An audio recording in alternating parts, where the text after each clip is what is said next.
Happy Black History Month pod. I'm your host, Jackie McGriff, and if this is your first time listening or watching, welcome to Representation in Cinema.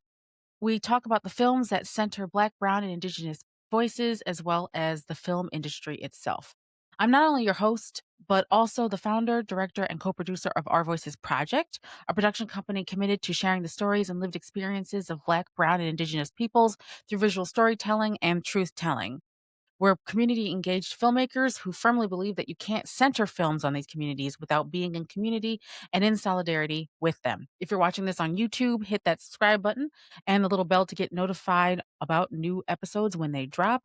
And if you're listening on your preferred podcast platform, hit that follow button, rate us 5 stars, and leave a comment to share your thoughts about any of the things that we bring up in this and in other episodes. Throughout February and March, we're going to be talking about Black directors who we feel deserve their flowers. With all the talk about the amount of snubs Ryan Coogler and Nia DaCosta are getting, which is pretty on brand for Hollywood, if you ask me, but I digress. I wanted to spend time talking about the filmmakers who inspire us and are creating incredible films. Tonight, we're going to be talking about Jordan Peele, the director behind Get Out, Us, and Nope. Before I get into some background about Jordan Peele, I'm going to introduce our guest returning to the podcast, Taurus Savant. Taurus is a queer Black artist, singer songwriter, composer, published author, and community advocate that moves in steely resolve in the names of authenticity, perseverance, and audacity. Welcome back, Taurus. That is correct. Thank you for having me back. Happy to be here. Yes. Now, on to Jordan Peele. What if I became the monster? This is certainly one way to deal with your innermost fears. For award winning director, writer, actor, and producer Jordan Peele, this is where it started for him. As a kid, these stories freaked him out to the point of having nightmares, but he still loved a good horror story. On a press tour for his film Get Out, he recounts a pivotal moment for him on a ninth grade trip where he tells a story to his classmates. He remembers the look of shock and undivided attention the other students gave him. For many, Peele entered our homes as the comedic satirist, actor, and co producer on Comedy Central's Key and Peele. While it feels good to make so many people laugh, Peele says there's nothing compared to making an audience shudder. That's what has really stuck with him all of these years. From captivating his young audience as a high schooler to writing the script for Get Out, the driving force for wanting to make horror films has been the internal question, what if I became the monster? What if I became the thing that I'm most afraid of? Suspense for Peele is everything. We all have very real fears in this world, and telling scary stories is Peele releasing all of his fears and battling the unpleasantness of his own nightmares, as he puts it. When he was writing Get Out, he was feeling very low in his life, and this film dug him out of that. At the time that he was developing the story for Get Out, Black America was grieving the murder of Trayvon Martin. This brought up so many thoughts around the victimization of Black people, how we go about our lives like business as usual while Black men are being incarcerated, the use and labor of Black bodies while neglecting, ignoring, and shoving aside the soul, and the horrors of everyday racism through microaggressions. Born to a white mother and a Kenyan father, one of the real life monsters he's had to face is being seen as other. At 6 years old, Peele had to fill out a standardized test and eventually got to the demographic question section. Not having any other options, he checked the box next to other.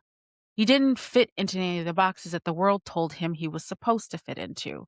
This would be the inspiration for the film Us, tackling that feeling of being seen and answering the question, what if the invading force has been our face or is our face? Still, there's always room for comedy, and in fact, Peele uses this against his audience.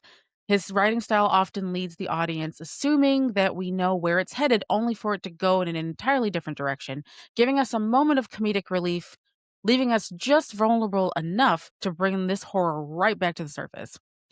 It's in his power that he holds over the audience and over this symbolic monster that he's trying to overcome in his writing that allows him to go places he couldn't have imagined or we couldn't have imagined any Black filmmaker going. In an interview with Film Independent about Get Out, he had very real doubts about whether or not he could have a film where every white person is terrible and the audience collectively roots for a Black man trying to kill them all. It's all because of a rule that he has for himself when writing. You have to get the audience on the same page at all times, he states.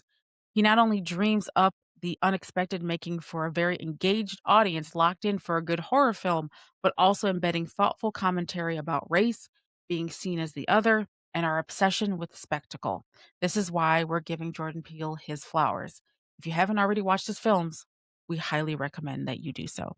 All right. So, with that, let's talk about the trilogy that's not really a trilogy, but that we encourage you to watch. Just so you know, we're going to be getting into spoilers, so you can't say we haven't warned you. All right. So, for Get Out, our producer Chris with the brief synopsis of the film for those of you who haven't seen it and are watching with spoilers, which I commend you on because honestly, I can't do that myself. So, Get Out 2017 follows Chris, Daniel Kaluuya, Mhm. a young black photographer visiting his white girlfriend's parents for the weekend. Oh, dang. While initially dismissed as awkward, overly accommodating behavior, the family's actions and those of their neighbors grow increasingly sinister, forcing Chris to uncover a terrifying hidden conspiracy to survive. Yes, and with that, the first thing I think that just sort of pops up to my mind as you read that synopsis, Chris, was him getting to the house and opening the door and his father saying, I would have voted for Obama a third time." I just remember sitting there just going, "And here we go. There it is. Here it is. There it is." Have you, Taurus, have you ever gotten anything that's like, because I know that what I felt in that moment, feeling as though like these are the kinds of things that I'm hearing all the time. Like what went through your mind at that moment? Exactly what you just said. I said, this is the appeal. This is the way that you're going to get me to say,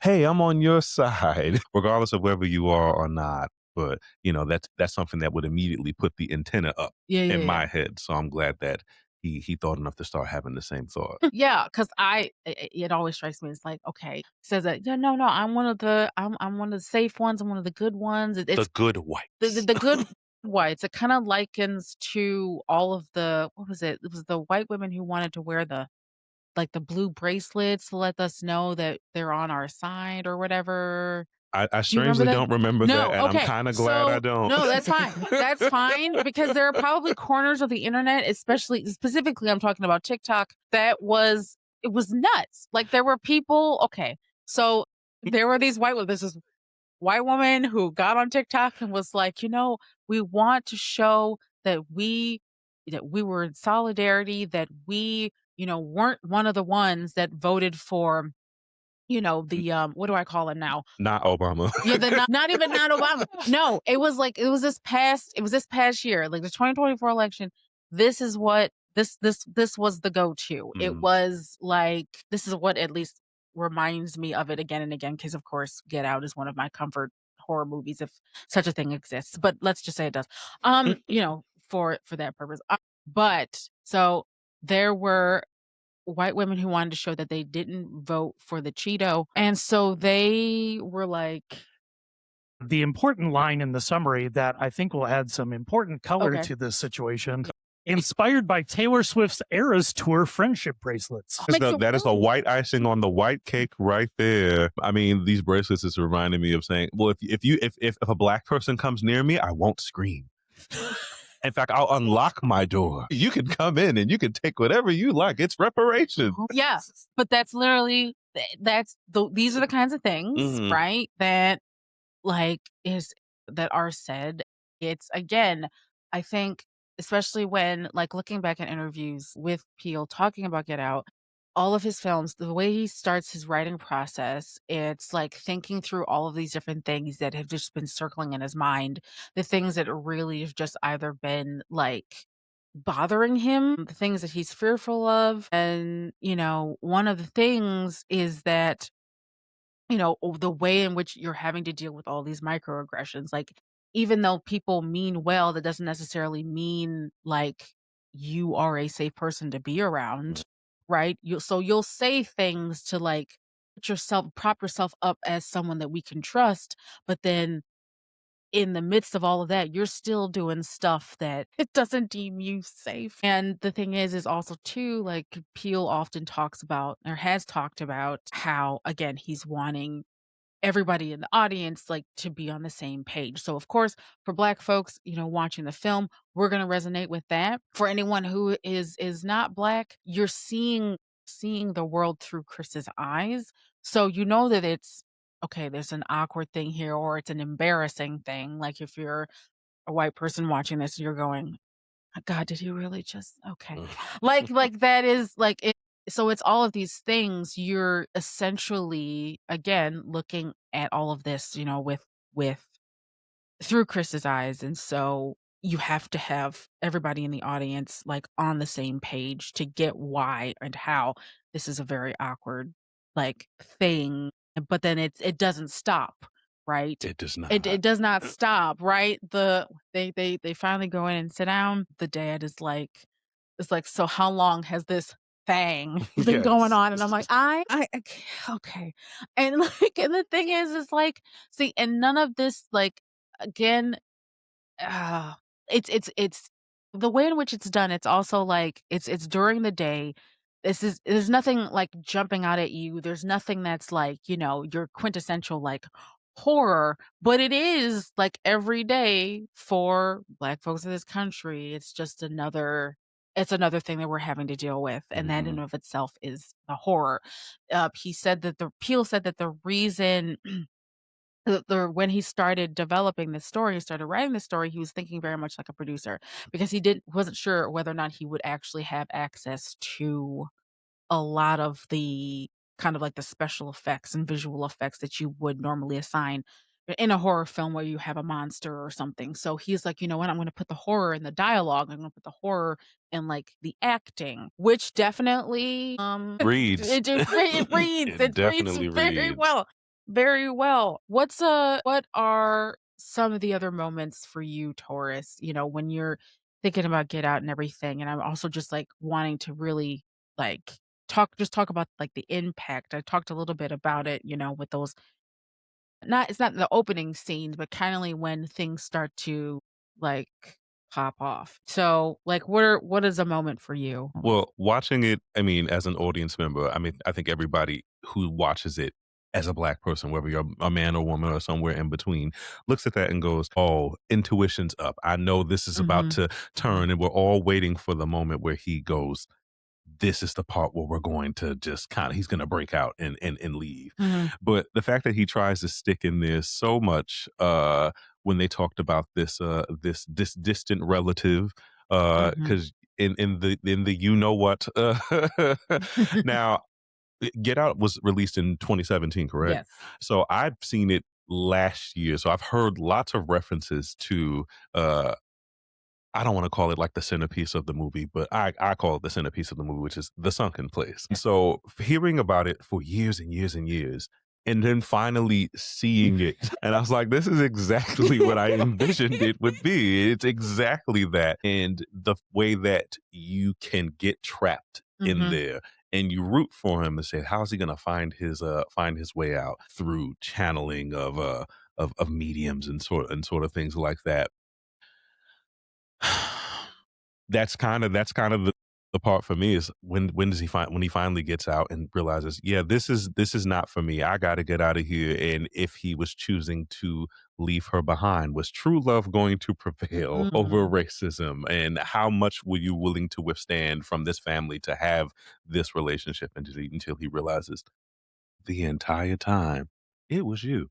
Yeah. It was you. Yeah. Yeah, yeah, yeah, The yeah. whole thing The was a whole ploy, and so how much were you willing to put away your willing suspension of disbelief as a person in that situation to try to see it through when he coulda just trusted his intuition and probably turned tail the second that door Yeah, yeah. opened? Because there's a lot in that happens, like, up to that moment where you're wanting and, like, as again, you're looking at the world through Chris's eyes, so you're, like, wanting things to work out with his girlfriend, despite her not fully understanding what's happening, like, in the moments, and he's trying to explain, but he can't explain because then, like, you'd have to be Black to understand. I expected her to try to save it, but I didn't think No, she no, it's like I didn't no, have a no, lot of no. faith in it. So it but then you're like, "Okay, so he's trying to he just has to get through this, he just has to get through this, he just has to get through this," and then at the reveal,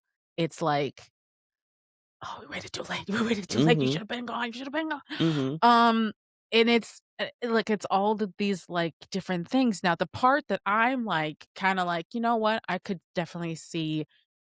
I don't know, I feel like, and maybe not, maybe I wouldn't in this situation, but, like, upon, like, so he's okay, a photographer, and but he's taking, so he has a cell phone, and because him and his friend, who I will get to, who is hilarious, oh my god, he um, as he's, like, they're trying to figure out, like, who this other black man, like, the being the only one, other than the person who works there, on the property, but this other man at the party, so he's thinking, "Okay, this is somebody else, like, hey, can I, be real with for a second?" And then in trying to investigate who this person is, takes a, picture, it flashes, and that, like, jump starts, like, this, Lakeith Stanfield's character, um, like, kind of, like, resets him a little bit, and so this man is, like, trying to tell him, like, "Get out, get out." Now, that woulda scared the crap out of me. I would've been like, "You know what? I'm out." It wouldn't have taken a lot of It was convincing just, it for was me. like, I was just like, "It's time to go." Like, I just remember watching that for the first time and going, "Yeah, I don't know, man. I feel like maybe you should listen to your friend," you know?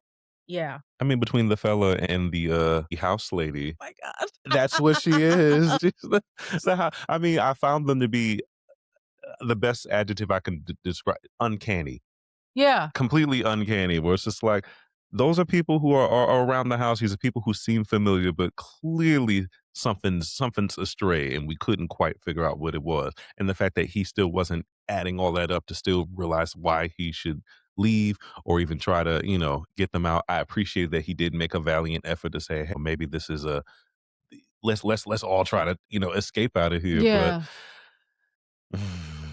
Mm. sometimes the pull is just a little too deep. Well, and what did that say to you in that moment? Because I know what it said for me, especially when he's, like, trying to rescue, like, Mm, other black folks out of that situation. very heroic, but you can't win them all. Mm. You can't win them all. Mhm. It's what is it worth for you to now be an example of this is what I have to do to get out of here. I can lead by example and you can go, but wherever you go or not, I'm going because Yeah. it's not safe for me. Clearly, you've been here a while, and maybe the universe probably put him there, possibly to try to come in there and liberate it. Mm. But whether or not they go too far in the Sunken there it place. is. Too far, too So far. so wait, so when you would hear "Sunken place" and you had no idea, did you put 2 and 2 together, or were you just kinda like, "Okay, I don't, this I is just a reference I I don't know." mean, the first time I heard it in reference to, "Oh, such and such is in the sunken place," and I heard it in reference to Get Out. I didn't know the entire synopsis of the film before I saw it, but I knew enough to know that it's a place that you don't wanna be. And if you're telling a black person they're in the sunken place, that means they got God and, they need some help from the community to get out. That's why I imagine it's not just called Get Out because they needed to leave that scenario. It's Get Out because get these people from the sunken place. So when I finally saw that and was like, oh, yeah, it's definitely like a deep within like Mhm. your subconscious. You're so far away and you can see, the real world further up, going Mhm. further and further away from you, and you just gotta find a way to claw your way back out. So I can Mhm. envision a lot of people who get stuck in the sunken place, whether they're there voluntarily or they got put there by, something or somebody else to be so far removed from the real world, so far removed from themselves, so far removed from whatever their purpose in life Yeah. was that they are now going to be stuck there. And that to me beyond the frightening white people. That to me was more frightening to me Yeah. is, wow, what happens if you get put into that place and who's there to pull you out if you can't pull yourself out? Yeah. Oh, Because because that's what I, and that right there is also too another, like, a scary thing when you think about it, because we see the Keith Stanfield's character. Oh my gosh, I'm blanking on his name because they definitely talk about it when they're trying to figure out who this man is, because he seems familiar to Chris. So the name's Logan King Okay, in Logan King. Yeah, yeah, and yeah. and who is the house lady so I can stop calling her house lady? The house lady. Sorry. Georgina's the name, but Yes. the actress is Betty Gabriel and the I'd say the Walter, who's the guy who was running, Yeah. was Marcus Henderson, and I Okay. think that Lakeith Stanfield speech Yeah. before he gets the flash, Yeah. Yeah. that's so jarring. Mhm. It's like, what is your experience as a Yeah. black person? And it's just Yeah. so It's so weird. I'm like, Ooh. And they're younger than I thought they would be. yeah. They seemed like they were kind of like older folks, but they were Yeah. kind of like around the same age.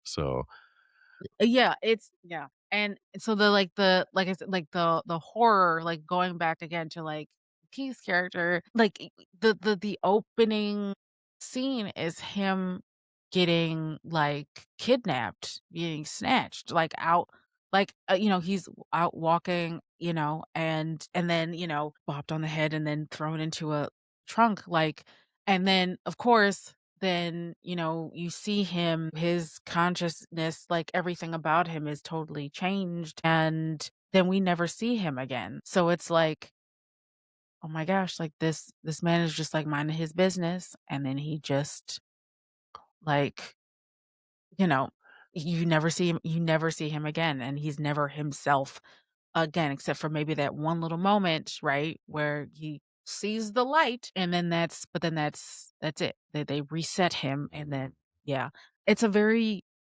that in of itself, again, it's not like your your classic horror type trope or scenario or whatever, but it very much in and of itself is a horror.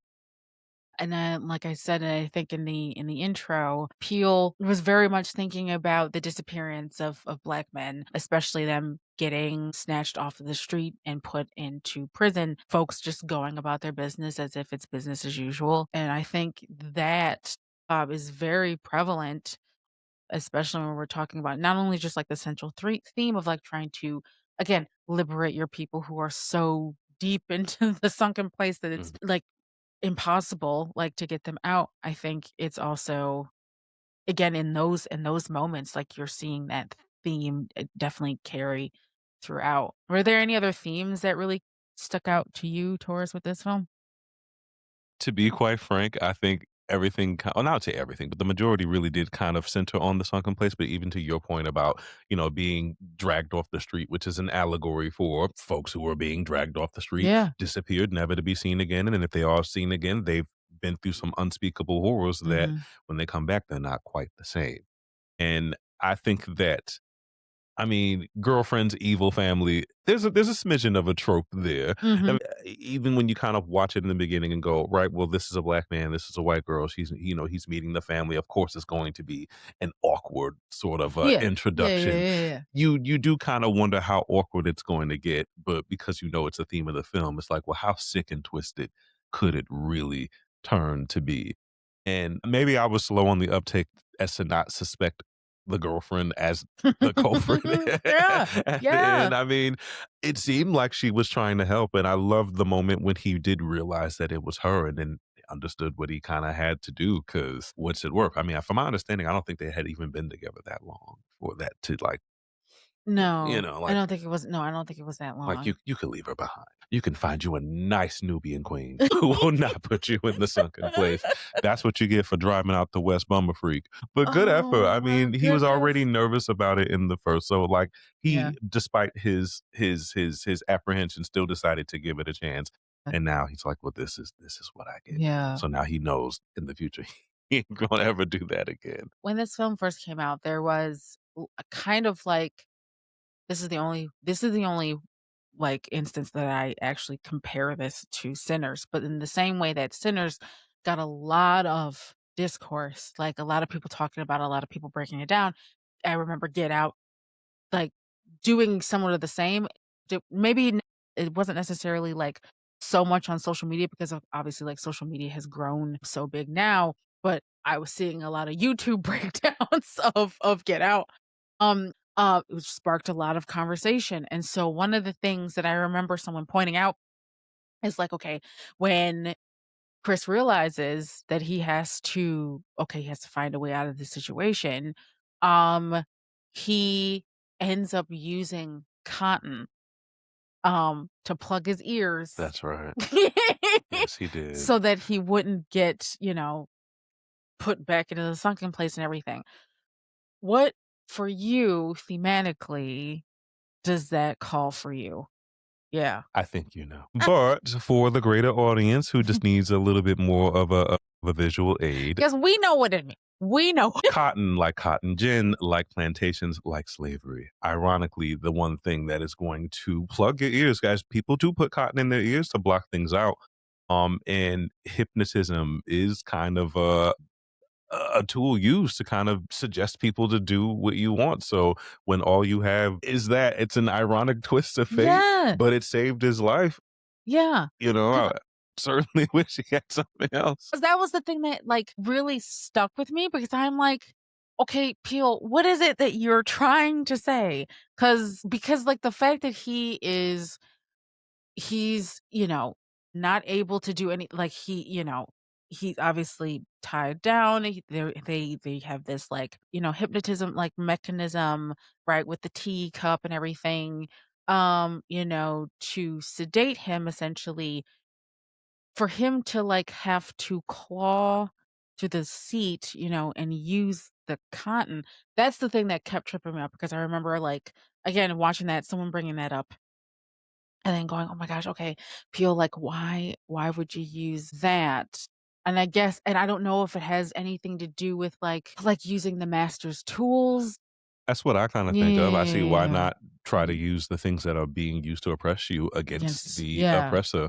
yeah. And even that regard, I think it also shows how easily suggestible humans are, where you don't think that you would be, vulnerable to hypnotism until you're sitting here Yeah, falling asleep right. and doing whatever it is you're being told to do. Yeah. Um, I've never been hypnotized. I don't think I ever want to because I'd get frightened of what somebody could make me do. So So good. I'd be finding something other than cotton to plug my Oh ears. my goodness But gracious.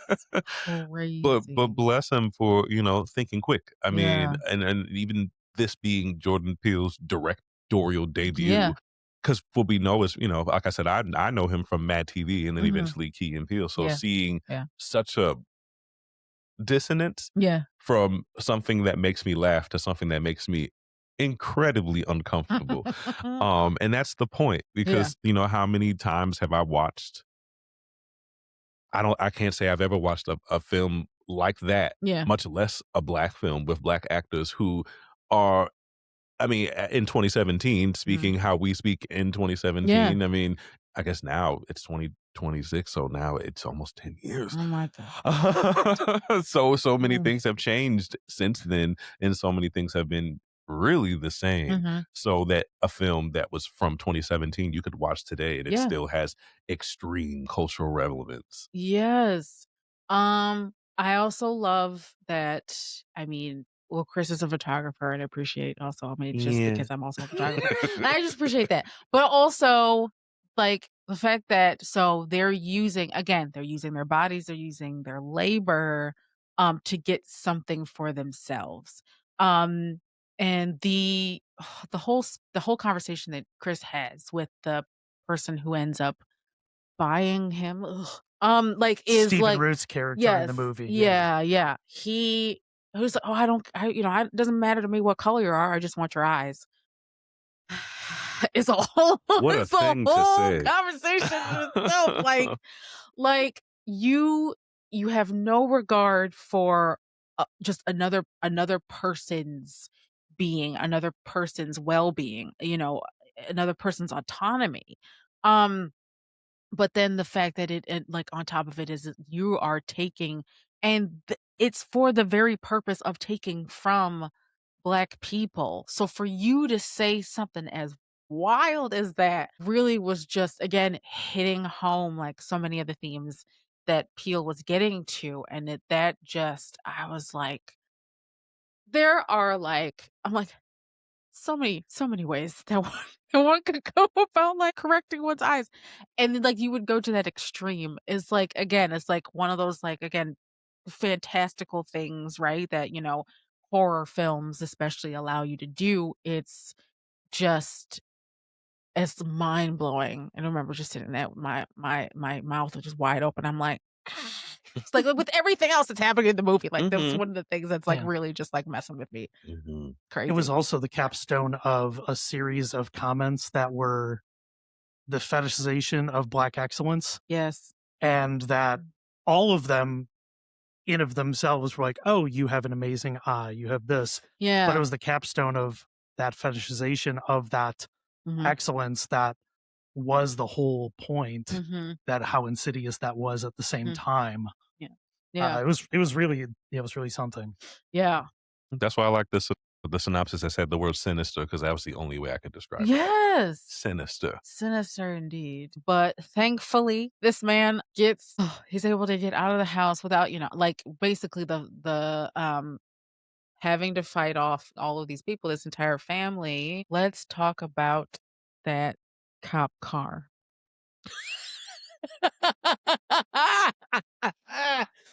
Coming down, I was like, oh, okay. I'm gonna tell you what's going through my mind. So I didn't have the pleasure of watching this in an audience setting.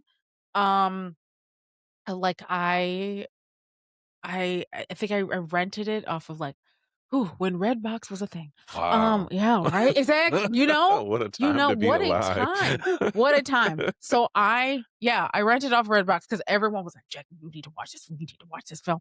So I'm sitting there and I'm already, anxiety, frustration, fear, all of that is just at an all-time high, right? And I'm like, he finally gets out. He's finally free of these people. And then the cop car pulls up, and I'm like, and I just remember thinking, Peel, you could give us one break. Like, can you just give us a break? Like, this is. I was prepared to be so angry and give all of my hot takes, all of the commentary, all the things, and then we have the friend just pop out of the car, and I'm like, thank God. And I've heard people who watch this with an audience, like the all of their anxieties, all of the like the anger, the frustration, the like disbelief that people were experiencing that was like audibly apparent right before his friend gets out of the car, and then the hugest sigh of relief. I mean, you saw me just do the slow, exasperated turn. I was like, God, now, okay, all right, y'all, you almost got me right there. But that's the idea. You do see a cop car, and your immediate thought is extreme anxiety. Now what? What's about to Right. happen? Because you know that in that kind of Yep. that kind of narrative, if you see in a police car, you know there's danger afoot. Yeah. It's not that there's a hero that's coming to save Right. you. You know, Yeah. there's uh, chicanery. I don't Right, know, but it exactly. was on its way, and Yeah. then to subvert that, it's just like, I mean, you got a little annoyed, but you also did do a sigh of relief to go, okay, Yeah. good, Well, because the original, so Peele's original script was it was going to be an actual police officer, like, leaving, and he's like, "No, no, no, I'm gonna give my people a break. I'm gonna Thank give my you. people a break," and I believe that was the right call. But how you could have any other ending, I'm like, to do all of that, to have gone through all that he's gone through, right? Okay, and then, to only then be met, like, with a police officer. Yeah, Yeah. like, what is the what where's the relief come, Especially because you want that, like, in a horror film, and the thing is with Peele, like, again, I always feel like there are moments in his films, and we'll get to those in a moment, those other films in a moment, but there's always, with Peele, a moment where you're like, "You son of a bitch." Like, because like, there will be that moment you're expecting horror, just like the most, like, horrific thing to happen, and then it doesn't happen, and then he just lets you laugh, and I'm like, Sir, I didn't my nerves were already way up here. I didn't need, first of all, thank you, but also, you suck. I Like, like the laughing yeah, between, though. The laughing is kind of, and it's not even like an uncomfortable forced laughing. It's the right. kind of jokes or things that Yeah. you would say if you were in a certain kind of situation. It's like, oh hell no, Yeah. Like, I told you not to go to that house. And I'm and like, that's this is not kind the of what you time. would do. I just feel like if it was me in that kind of situation, what kind of phrases would I utter if I was going through it? I'm sure that would make for a comedic, frightening time. But that's just the way that you kind of have to deal with Yeah. it, because when you seen and been through so many things, Yeah. and know so much that it's like, oh my god, me right here, right now, really? Okay, sure, all right, Yes. yeah, get the hell out of here. No, yeah, yeah, yeah, yeah. Or when they always talk about, oh, what white nonsense is this or something, because they know, Yeah. they know, and Yeah. everybody in the audience knows. Yeah. Even some of the white folks look at that, and even they know. Yeah. So Yeah. everybody's clued in, and that's what you say about getting everybody on the same page. Everybody who's watching it understands what should Yeah. be happening. And so even when they get to the end, even white folks are looking at the police car like, oh no, oh I hope he doesn't get shot. In that exact voice. In that exact voice. Yeah. And shout out to Lil Rel Howery. I mean, Yes. like every moment he's in the movie is fucking phenomenal. Oh my god. and Sex slaves. Yeah. Sex slaves. Like that's what like that. I'm like, what, sir? And my understanding is it wasn't just the script. They actually they filmed and showed that other ending to audiences. And the reaction was so bad because of that downer of an ending. It was filmed, it was the original ending. And then they redid it with that ending, with Lil Rel Howery finishing the movie with, I'm TS motherfucking A. We handle shit. That's what we do. Consider this situation fucking handled. And it was. And was. Oh.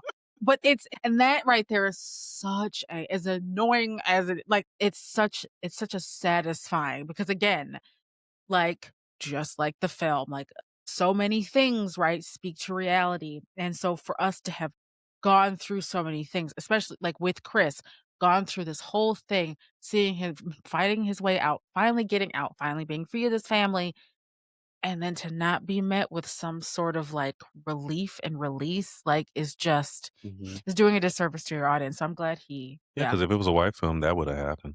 Yeah. For sure. 100%. Just to stick it to you. Oh my goodness gracious. Okay. Well, any other thoughts about Get Out before we move to us? We got out. We got out. We got out.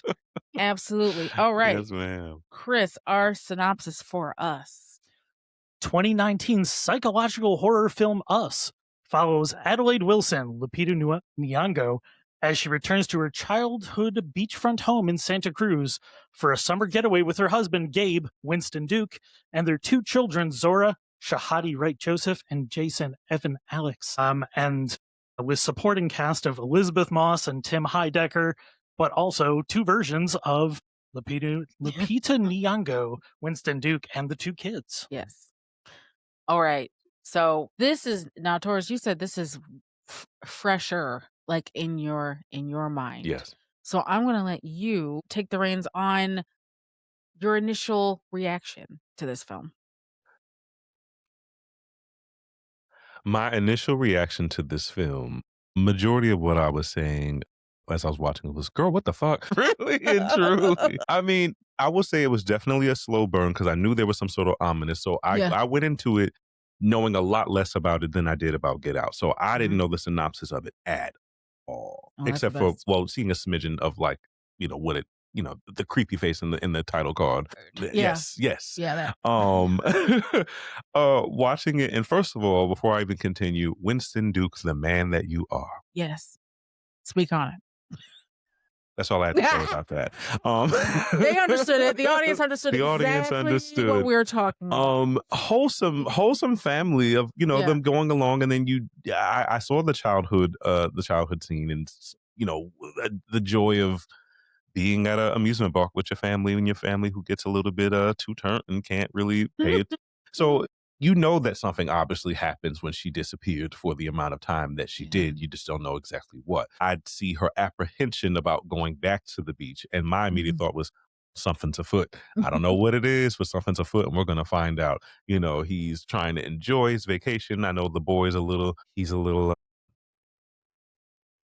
unique in his interests, and in meeting his white friends and their time on the beach, and understanding why she was being so protective of her kids disappearing, because now she realizes what's happening. And when if I'm not mistaken, his son was the first one to kind of see the strange happenings, even with that man that died, Yeah. and finding out eventually that this is a whole different crowd of doppelgangers. And I was Yeah. curious to see how that was going to be carried out. It was interesting to me that Adelaide's other tethered, I believe her name was Red. Yeah. Yeah, that she was the only one that was actually able to speak. Yeah. And seeing, I did just skip ahead, but to that point when they kind of finally discover that, this is the story, and she tells the story of, Mhm. well, this is you had this life, and on the other side, I had this life, and you Mhm. can see all of the, I guess, their polar World. opposites, Yeah. their world Yeah. where it's the same folks, but they led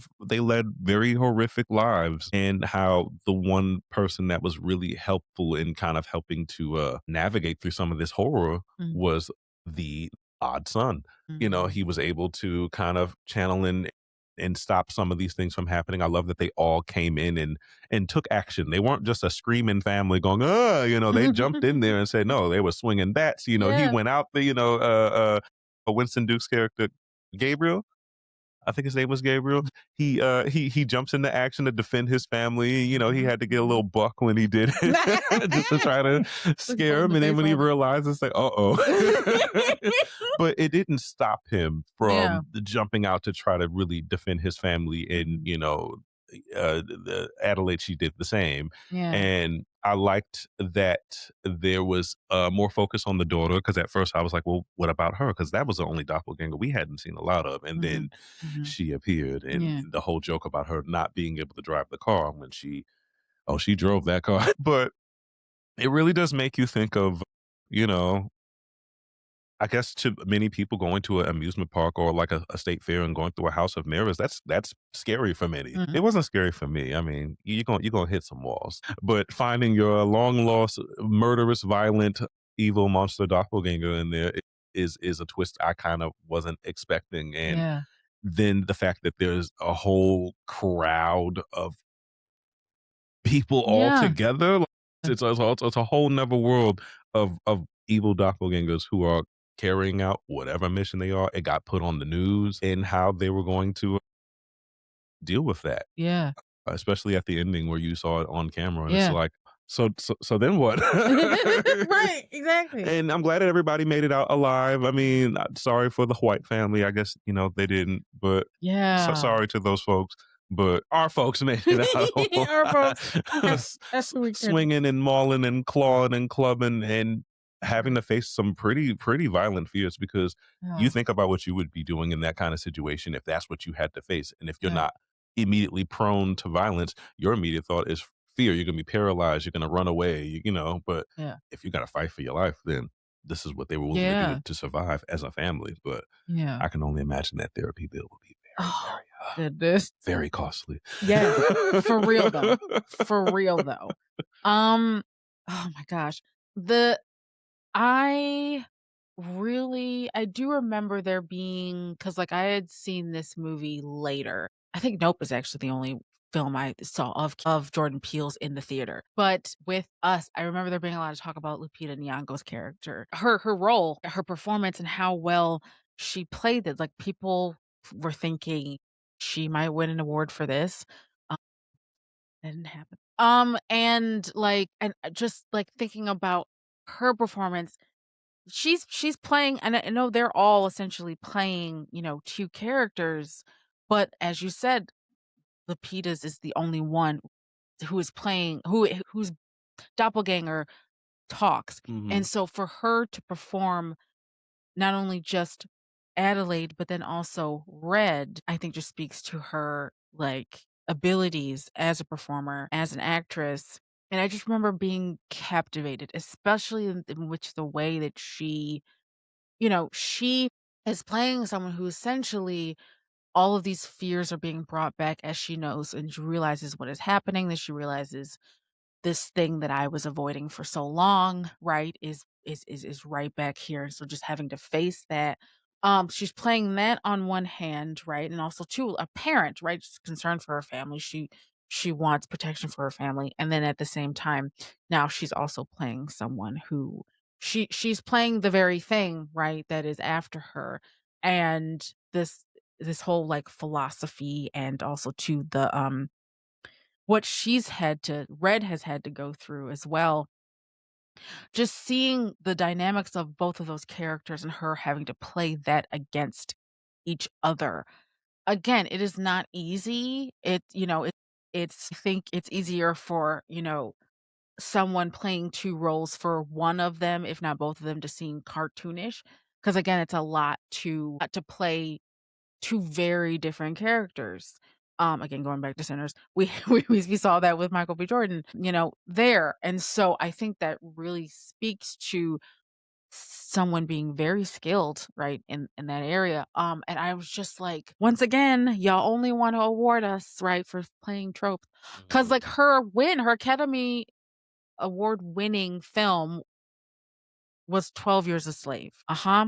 I mean, I have a working theory, I think, that I may explore in another video, talking about how Hollywood doesn't like to award complex Black women, only wants to award the tropes. But maybe y'all will see that. Mhm. Comment below and let me know.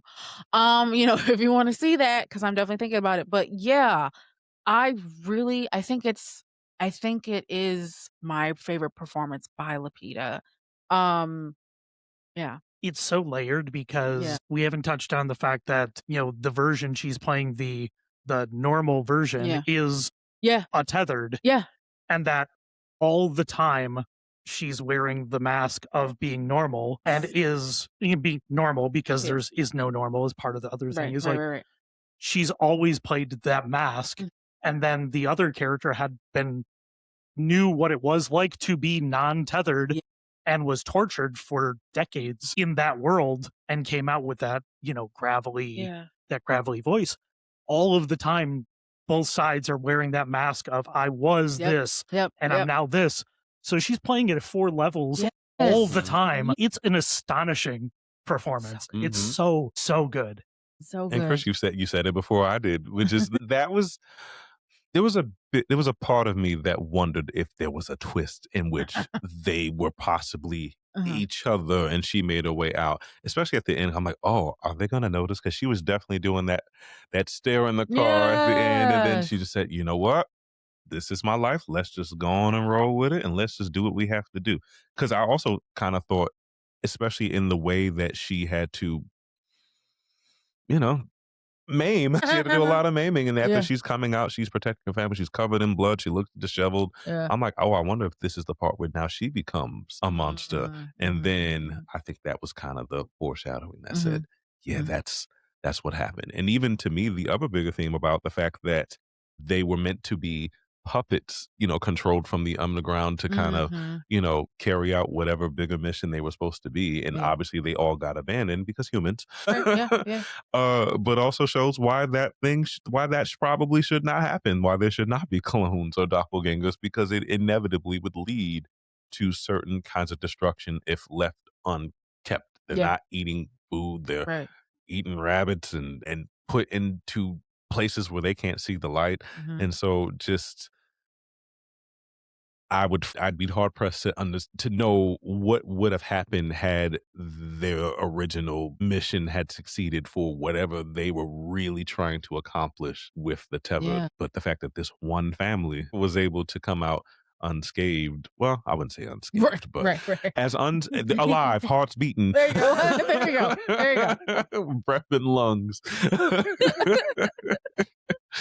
It also shows the power of a good family unit, and that Mhm. everybody played a role. Nobody stood by and let Yeah. things happen. Everybody jumped in. The dad jumped in, the mom Mhm. jumped in, the kids Yeah. jumped in. Yeah. And I think that there was a sigh of relief as the two daughters, the two twins, met their with the little flip kick thing was kind of funny to me. She flips off the balcony. And then I was like, I don't think she's all the way dead. I don't Yeah. think. And then of course, she springs up and she had to meet her untimely end a second time. But ultimately, just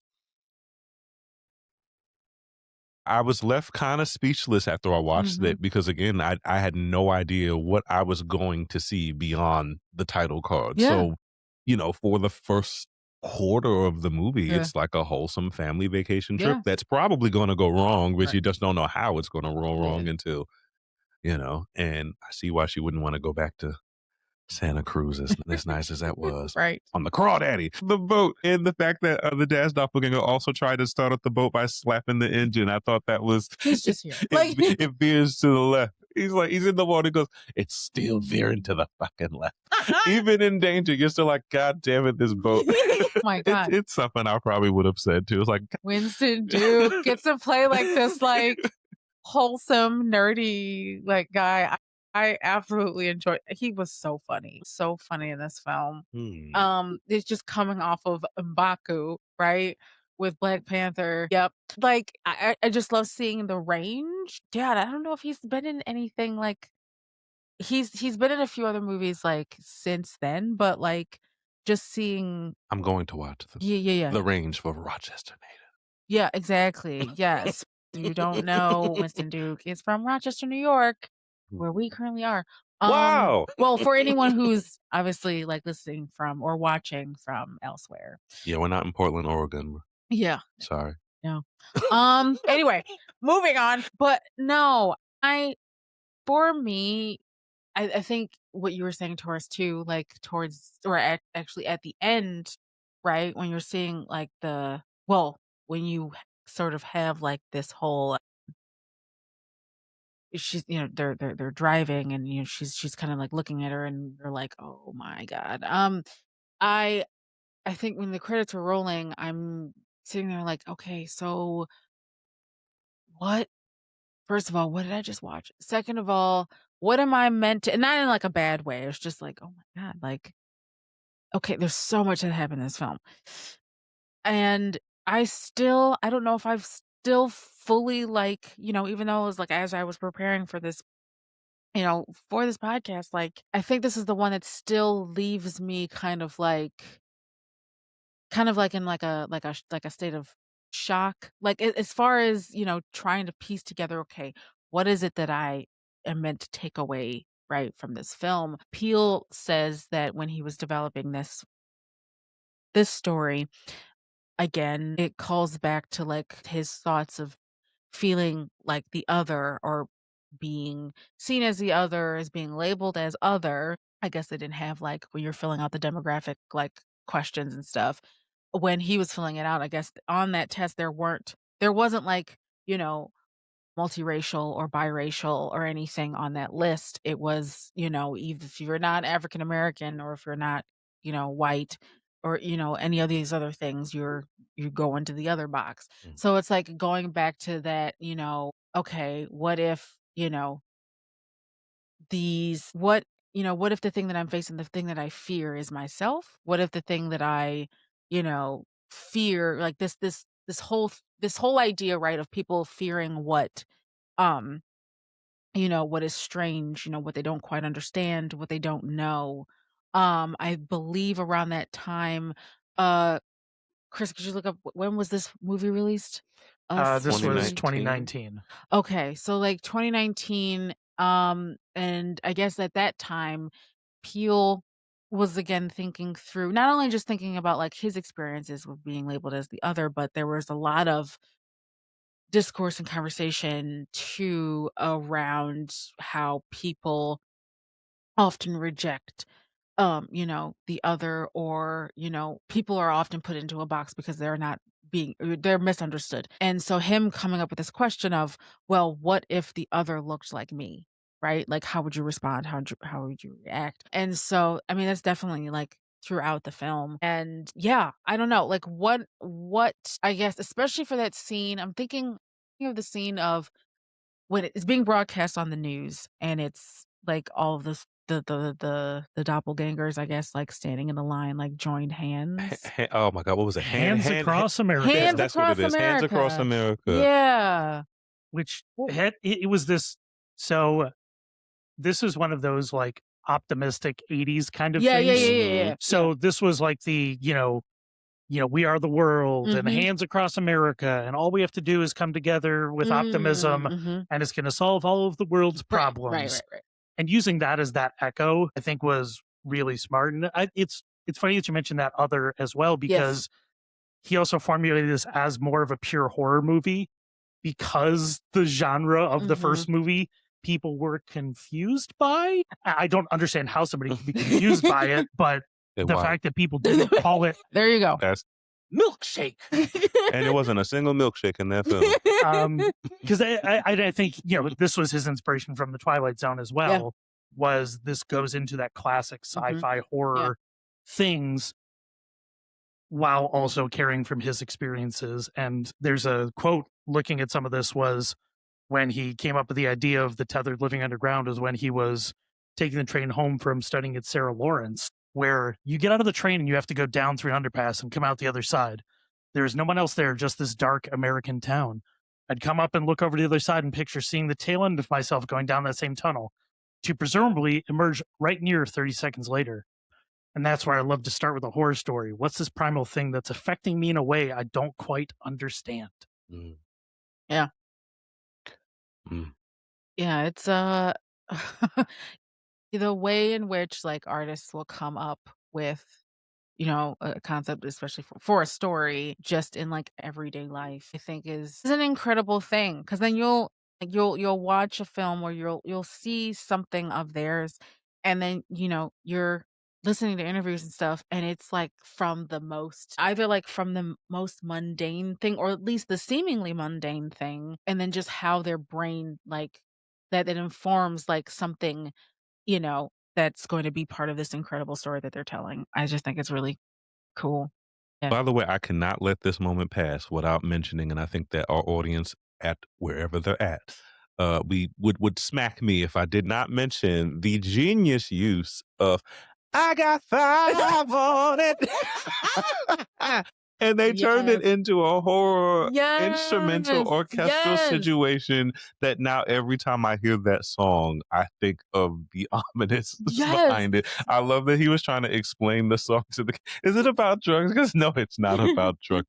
It's about drugs. But taking a song that is definitely from the culture, a song that any well experienced Black person has heard. This like eerie, the eeriest sound, and I'm just like, because I'll have film scores like in the back, and it'll get to Michael Abels, who's the composer, and it gets to, and then I'll hear "I got 5," and I'm oh god, no time turn. Sorry, I'm just trying to clean. I don't need like scary ominous music in the background right now. And the whole family is in the car, like just vibing to it, and it's so odd to me because it's like seeing kind of how this family has come together and seeing how they were behaving. It's kind of surprised me that he was terribly familiar with that song, much less to do it, which means that there was a life that he had lived before this family came along. And I was so curious to see how that came out beyond him going out to defend his family. So maybe that was him trying to get a little bit buck, or maybe that was him already kind of tapping into something that was already there. But I gotta commend because I like oh my goodness gracious. Yes. Okay. So we're gonna move on to Nope. Again, this one is like for me, I think I've watched this more times than Get Out and Us combined, perhaps. Because it's like it's on every other week or day. So Chris, with our synopsis of the film. 2022 sci-fi horror film, siblings OJ, Daniel Kaluuya, and Emerald Haywood, Kiki Palmer, the most charming person in the world. She is. That's not in the summary, I'm just saying. Manage their family's horse wrangling ranch in a lonely California gulch following the mysterious and sudden death of their father. As they struggle to keep the business afloat, they begin witnessing chilling and uncanny phenomena in the sky above the ranch. Driven by a mix of curiosity and the desire for a profitable, impossible shot, they set out to capture definitive video evidence of what they believe is an unidentified flying object. Perfect. Oh my gosh. Number one thing, right? So to go on your point about Kiki Palmer, I cannot think of any other person for this role. No way. since movies could move, we had skin in the game. And I'm just like, girl. Like, first of all, she showed up late to the thing. Like, they're wondering where she is. She's supposed to give like their whole like speech for, like making sure like that the horses are taken care of, right, to do these stunts and stuff. I'm like, oh and she did it. And she did it. And she did it. Right?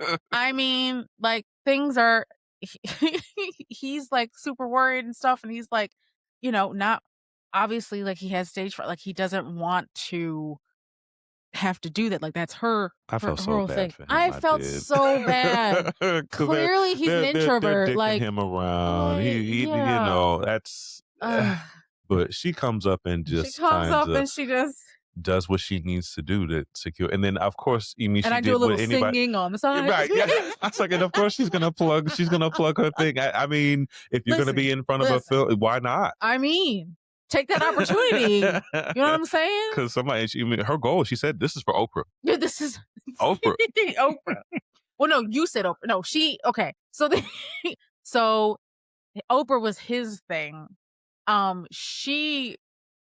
guess like she had said something else about, I think, with trying to like save what little they have left and everything like that, to try to obviously like sell what they would capture, right, of this what is it, they're not UFO, they call them some EAP. Yes, something. EAP. So, yeah, UAP or something like that. Yeah, there is UAP. The gentrified version. There you go. trying to get video of this. She, when in their conversation, in order to like sell it, I guess, like sell the idea to him, she she brings up Oprah because he apparently holds Oprah to like like this pedestal and everything. But like one of them people do. One of them, it's not me. Sorry, that's another conversation. That's another entire conversation. Yes, but oh my God, again, I can't imagine anyone like handling that with like how Keke Palmer handled it, and then just see their dynamic and him playing someone who's very like introverted. Like, it seems like it's very, whoever did casting, if it wasn't Jordan Peele, like, give them more money. Like, because it's incredible just how suited they both are for their roles. He's very introverted and she's clearly extroverted. And just them playing off of one another, I think, is great. But then also too, like, being someone who has a sibling, like that whole sibling dynamic and everything, I felt every bit of that. And so it was also great to see like this sibling duo, right? And this sort of situation, I thought was refreshing. And I mean, as somebody who grew up in a small family business, I love that how serious he is, because he feels the weight of right. He's feeling the weight of history. It's not that she doesn't, but he's feeling the weight of keeping this alive. Yeah. And he's serious. And that's a lot of ways how I felt when I was a kid too, is that weight of keeping this thing going. And that colors everything he does and all of his decisions.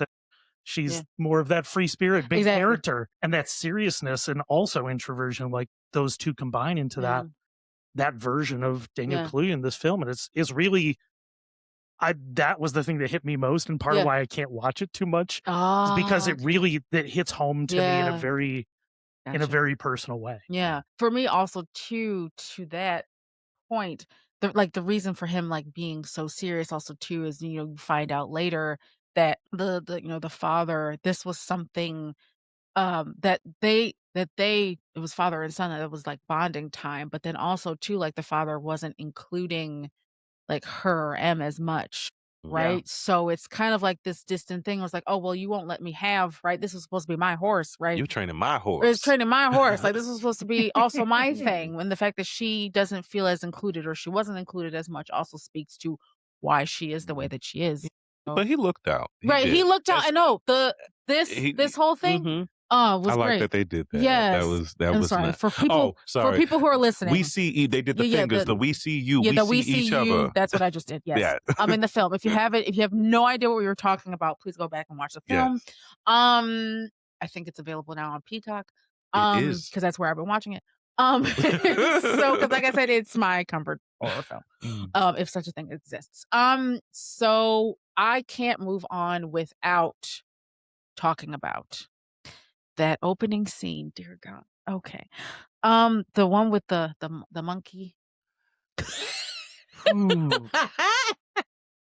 I And you watched it this morning. I did. I watched it this morning. That was a thing that I remember. I mean, it took me a while to realize that the Gordy in Namesake was the monkey and not the kid. Yeah. But Right. Yeah. hearing about the accident and then seeing it and was like, ooh, that's gruesome. What a thing for a child to see. Hearing the balloons pop, and I'm already a person that doesn't like the sound of balloons popping. Yeah. So I can understand how that can set off a creature to go on a violent rampage. Yeah. And what should have been a very happy moment.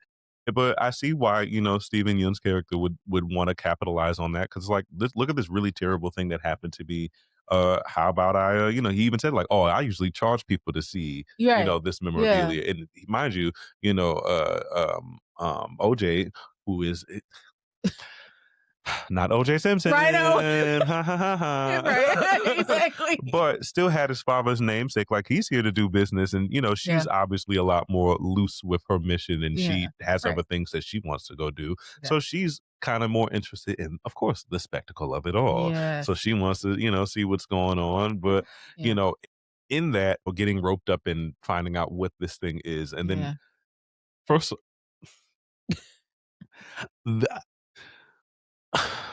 poor monkey. I mean, I think there was a way we could have probably saved him. Sorry that he had to, violently hurt all those people. And right before he could even do the fist bump.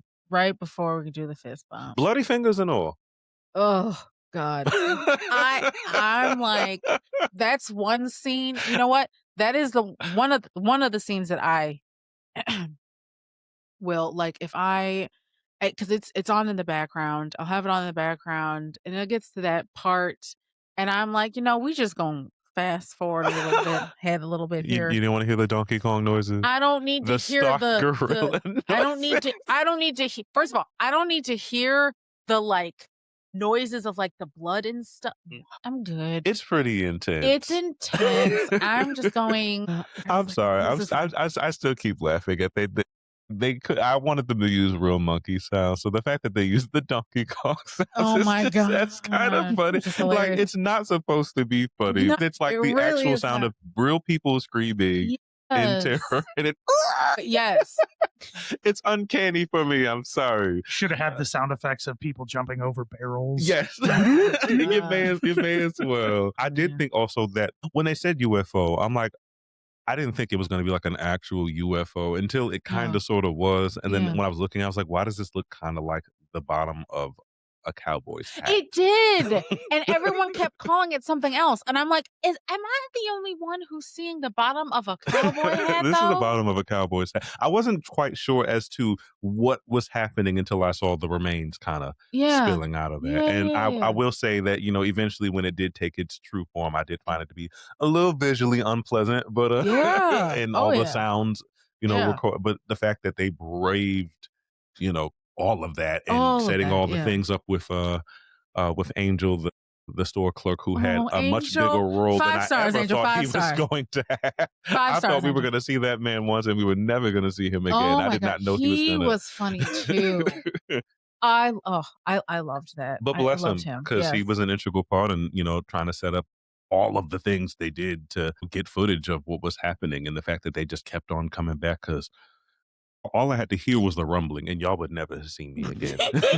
He's out. I would have been the namesake of the film. No. Which they did say a number of times during the film. I was like, gosh, to also speak to comedic relief, and especially in such horrific conditions, the thing that got me and so many other people that I was watching the film with at the little theater, was so when he goes back, Daniel Kaluuya's character, when he goes back to, and it's like storming and everything, he goes back to the house, and Em and Angel are in the house, He's going back to driving back to the house, and the creature, like, is like and it drops, like, what was it? Like the not the toy horse, but it's like the plastic. The plastic Yeah, yeah, decoy. yeah, yeah, yeah. So he drops it right onto the truck, right? And it, like, Mhm. gives everybody a jolt, right? Mhm. And then he's kind of, like, sitting there in the truck, and then the only way that he can think to respond in that moment is to lock the door. I mean, I could not I stop laughing at anything that can one. happen. That's a to Oh just my to say, "Hey, somebody's gonna goodness. get in on the side," and the fact that he was still able to navigate that vehicle despite that, bless him. Yeah, yes. Bless him, but, yeah, I just thought that And was he very wore his sunglasses that at night. night. That's another great use of a song in a film, by the way. Like, I got 5 on it, and you Mhm, got sunglasses at night, which mhm. is just hysterical. Um, I also thought it was really interesting how they kinda gave you like a small synopsis of the story of each of the horses, and yeah, that they yeah. named the creature Jean Jacket. Jean And jacket. Jean Jacket, I wanna say, if I'm not mistaken, is the name of a lovely pigeon that's out at the yards, and that's what I'm reminded of every time I hear that. But I mean, obviously, it's the name of one of the horses, but to name this unidentifiable that, thank you, Yeah, calling it Jean, it just yeah.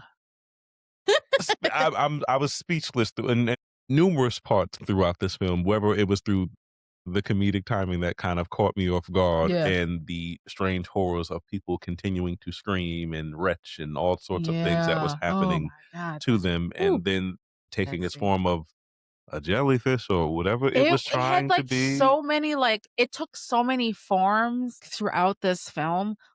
Couple things also too, like, I wanted to note with, like, going back to the horses and everything. So and I think Peel also make a note about this, and I thought this was funny. But there's a black horse and there's a white horse. Mhm, I think the white horse is called Ghost. mm, Ghost so when you first see Steven, Yeun's character, or at least you hear, like, the show that he's putting on, so you see all the lights in the distance, and then and the lights go, fade off, right? Or fade out, you see Ghost running towards the uncertainty or like the danger or with something mm. that feels off.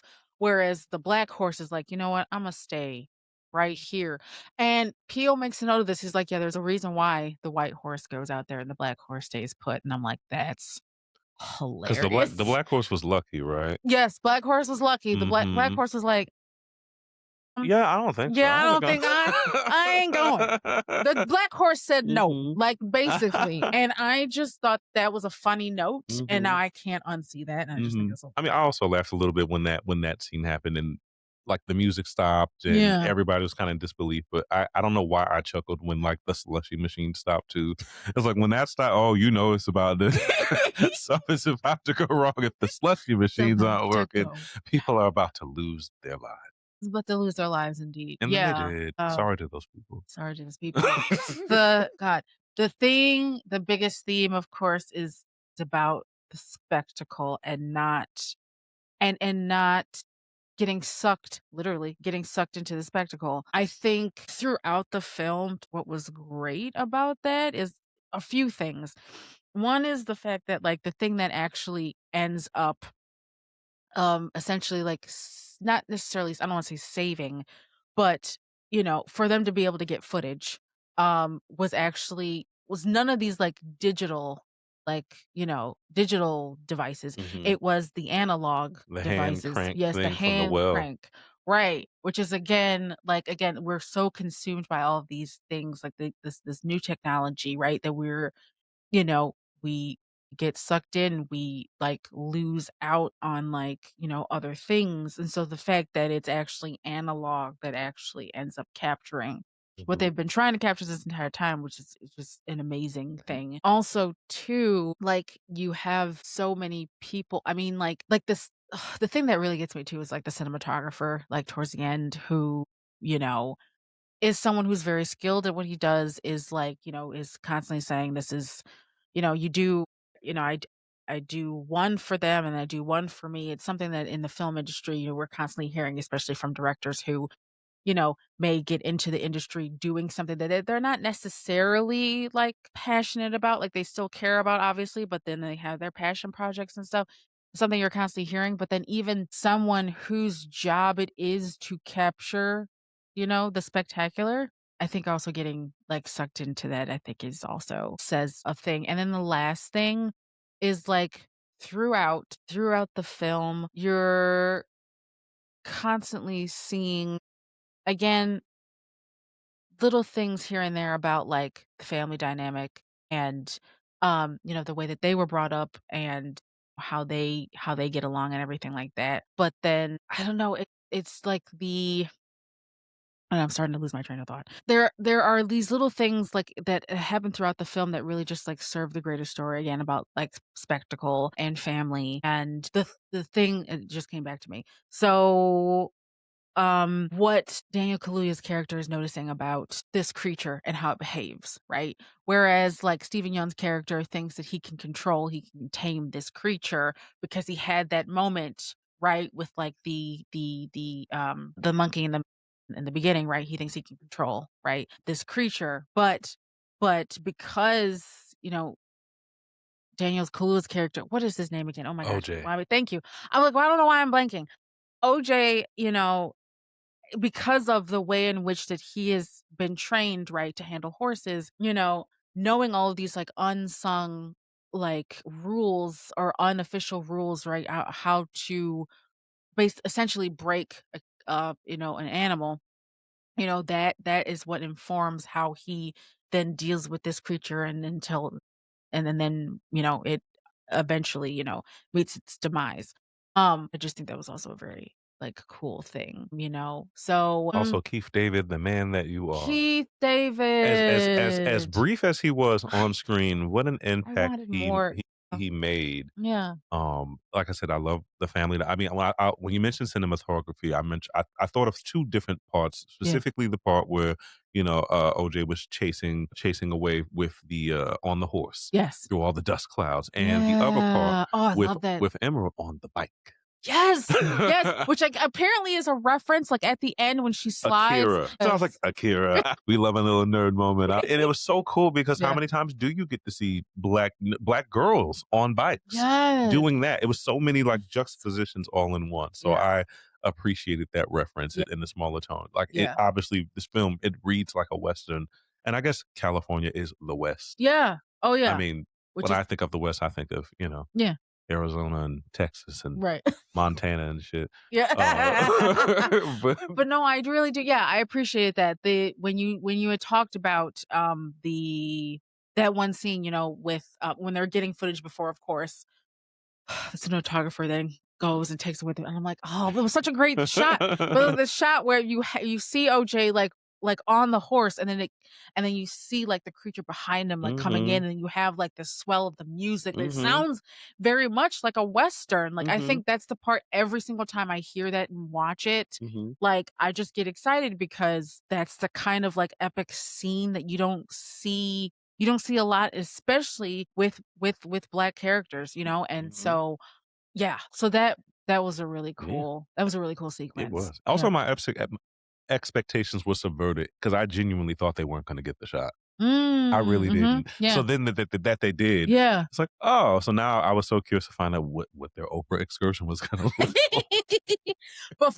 Before a white man ruined it. like. Why can't ruin it, as is usually the case. Oh my and on that note, um, I again, I could talk about this all day, especially with Nope. I mean, but they're all like great films, like in their own rights. And, again, this was all about, giving flowers to Jordan Peele. So Jordan Peele, who definitely watches the podcast. Do you like Thank you. lilacs? Exactly. Come to Rochester.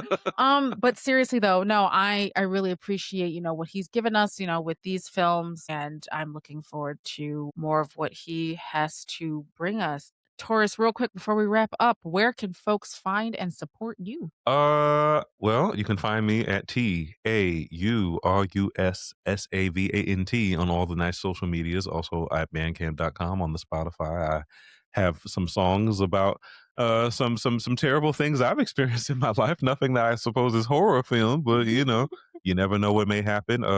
Thank you, Jordan Peele, for giving us some grounded Black characters that we can relate Yes. to. That through all three of these films, really explore the through line of intuition, Yeah. which is one thing that I'm always big about. So I'm grateful to have that and to keep it intact. Well, and thank you so much, Taurus, for being on this podcast episode, coming back to the podcast to talk all things Jordan Peele. Hey, Let's see. And listeners will have information about where you can follow and support Taurus in the show notes or in the description below, of course, if you're watching on YouTube. Wherever you're listening from, hit that subscribe button. Rate us 5 stars, share this episode, and leave us a comment to let us know what you thought about tonight's episode. Follow us on Facebook, Instagram, Threads, all the things. Visit ourvoicesproject.com and sign up for our newsletter for more information about what we do.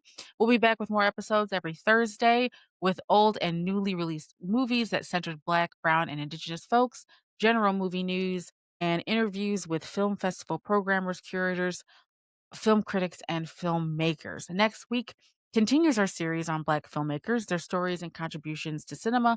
We're handing flowers to filmmakers that we should be talking about. Some of you have heard of, some of you may have not. Either way, you won't know until the show premieres, so make sure you subscribe.